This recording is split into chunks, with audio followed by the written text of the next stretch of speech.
ना ही तो अखिलेश यादव बोलते हैं, ना राहुल गांधी बोलते हैं। क्यों नहीं बोलते?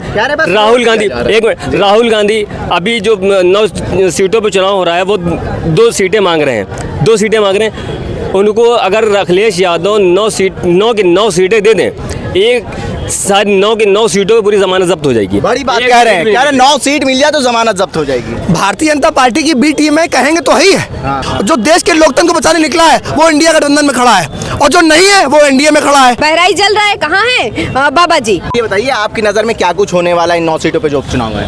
उपचुनाव में इंडिया गठबंधन 9 की 9 सीट पे भारतीय जनता पार्टी को बहुमत चढ़ाने जा रहा है। अभी स्थिति साफ नहीं हो पाई है गठबंधन की।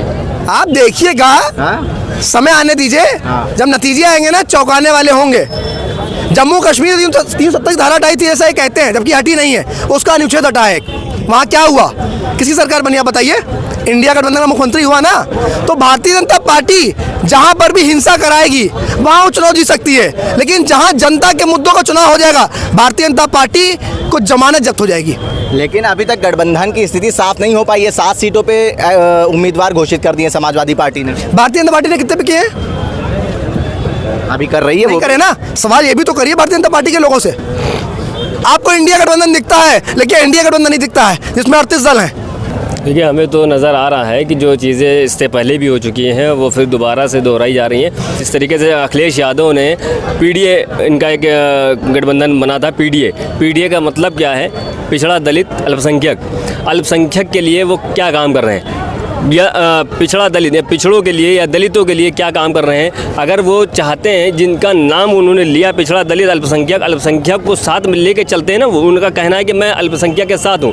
तो अल्पसंख्यक का एक मोर्चा जो है वो एक शख्स ऐसा है कि जो आवाज़ उठाता है अल्पसंख्यक के लिए। आप कहाँ बोल रहे हैं? आप तो कहीं आपकी आवाज़ ही नहीं निकलती है। अल्पसंख्यक के लिए बैरिस्टर असदुद्दीन ओवैसी साहब आवाज़ उठा रहे हैं, मलाई आप खा रहे हैं, वोट आप ले रहे हैं। जब चुनाव का समय आता है तो आप वोट मांगते हैं बेवकूफ़ बना के, और जब कोई मुसीबत आती है, कोई परेशानी आती है तो बोलता कौन है? असदुद्दीन ओवैसी साहब। ना ही तो अखिलेश यादव बोलते हैं, ना राहुल गांधी बोलते हैं। क्यों नहीं बोलते? राहुल गांधी, एक मिनट, राहुल गांधी अभी जो 9 सीटों पर चुनाव हो रहा है वो 2 सीटें मांग रहे हैं, 2 सीटें मांग रहे हैं। उनको अगर अखिलेश यादव 9 की 9 सीटें दे दें, एक शायद 9 की 9 सीटों पर पूरी जमानत जब्त हो जाएगी। बड़ी बात कह रहे हैं 9 सीट मिल जाए तो जमानत जब्त हो जाएगी। भारतीय जनता पार्टी की बी टीम है, कहेंगे तो है ही है। पैसा मिलता होगा, कहेंगे, लाजमी है कहना, मैं मान रहा हूँ, कहेंगे।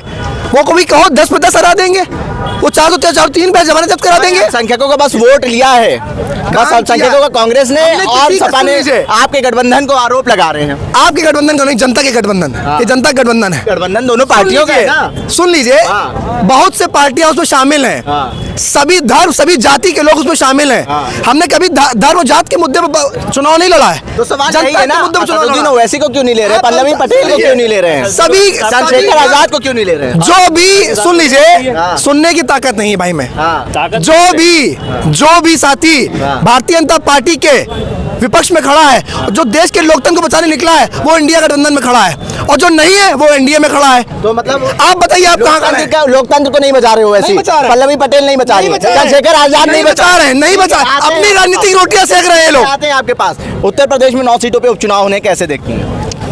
इसमें देखना क्या है, ये जनता का गठबंधन है और जनता के गठबंधन के साथ खड़े हैं। पहले भी खड़े थे, आज भी जनता के गठबंधन के साथ हैं। जनता के मुद्दों पे बोलते थे और आज भी बोल रहे हैं। बहराइच जल रहा है, कहाँ है बाबा जी? भाई क्या बहराइच मानचित्र से बाहर है उत्तर प्रदेश के? मैं तो आपसे सवाल करना चाहती हूँ। पहले सरकार में जब दंगे होते थे तो आग 1-1 महीने जलती थी, अब तो 2 दिन में सब शांत हो गया। मतलब खुली रिवाल्वर लेके, ये जो खाकी के पीछे जो गुंडागर्दी हो रही है, खुली रिवाल्वर लेके सड़कों पे किसने इनको वो दिया है? ये किसके संरक्षण में पल रहे हैं? और आपने देखा है कि वहाँ बहराइच में जो लोग अपनी जान बचाने के लिए पुलिस वालों से पानी में कूद जा रहे हैं। कितने वीडियोस आए हैं जो नौजवानों को मारा जा रहा है। ये पुलिस वाले, ये खाकी जो है वहाँ पे बुरी तरह से गुंडाई कर रही है। और आप कहते हैं कि उत्तर प्रदेश में गुंडाई नहीं हो रही है, गुंडाई नहीं हो रही है। खत्म हो गया दावा करते हैं मुख्यमंत्री योगी आदित्यनाथ। उसका जीता जागता उदाहरण जो है बहराइच दिखाई दे रहा है, जो कि मणिपुर के तर्ज पे चला रहे हैं योगी आदित्यनाथ जी। ठीक है, 10 सीटों पे जो उपचुनाव होने थे मिल्कीपुर पे रोक लग गई है, अब 9 सीटों पे उपचुनाव होते, कैसे देखते हैं? हम तो यही देख रहे हैं कि इस बार भी जो है जो स्थिति बन रही, जो अयोध्या में जो स्थिति बनी है, वो स्थिति इनके आगे आने वाली है। क्योंकि ये जो है सिर्फ जात पे जो है, जाति पे जो है ये लड़ना चाह रहे हैं, उस पर कुछ इनको मिलने वाला नहीं है। बस मैं इतना ही कहना चाहूँगा। और जो कुछ हो रहा है बहराइच में, योगी आदित्यनाथ कह रहे हैं बटोगे तो कटोगे, जाति राजनीति जो है वो इंडिया गठबंधन कर रही है, पीडीए की बात कर रही है। देख तो रहे हैं जो चल रहा है वहाँ पर बहराइच में, जो हो रहा है उसके बारे में आप पूरा देखिए तो क्या चल रहा है। किसी के जो घर में घुस के उसका पूरा झंडा और घर पूरी दीवार गिरा देते हैं, उसके ऊपर कुछ नहीं करते। ये करते किसके ऊपर है? ये उसके ऊपर करते हैं जिन्होंने जो है कुछ ना किया, उसका वहाँ बुलडोजर चला देते हैं, उसका इनकाउंटर करा देते हैं। ये स्थिति है यहाँ की, खुला गुंडा राज चल रहा है। अब इससे ज्यादा लोगों का इनकाउंटर करा देते हैं। सबसे ज्यादा दिक्कत नहीं है, कहते हैं ना धर्म की राजनीति करने वाली अगर कोई पार्टी है तो वो इकलौती पार्टी जो है बीजेपी है।